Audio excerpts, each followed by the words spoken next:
हमारे power star हैं, मेरे सबसे फेवरेट सिंगर तो हैं। दोस्तों, भोजपुरी की हमारी अमर पाली भाभी, जैसे ही उन्होंने आज सुबह पवन भैया का भजन सुना दुलरी मायरिया, वैसे ही दोस्तों उन्होंने बोला कि सिर्फ भोजपुरी में ही नहीं, सिर्फ भोजपुरी में ही नहीं, मतलब मतलब कि पूरी दुनिया में पावर स्टार पवन सिंह जी को सुना जाता है, चाहे हिंदी भाषी हो या भोजपुरी भाषी। मेरे कानों में बस पवन जी की आवाज पड़नी चाहिए गाते हुए।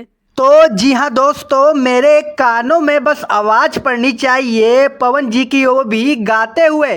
और दोस्तों अमरपाली जी ने ये भी बोला कि वो पवन सिंह की बहुत ही बड़ी फैन है, उनसे अच्छा सिंगर कोई नहीं लगता। और दोस्तों उनसे पूछा गया कि वो सबसे पहले कौन सी फिल्म देखेंगी, तो उन्होंने खुद कहा मैं पवन सिंह की फैन हूँ और मैं उनकी हमेशा से फैन रही हूँ। और सबसे पहले हर हर गंगे फिल्म ही जाकर देखूंगी।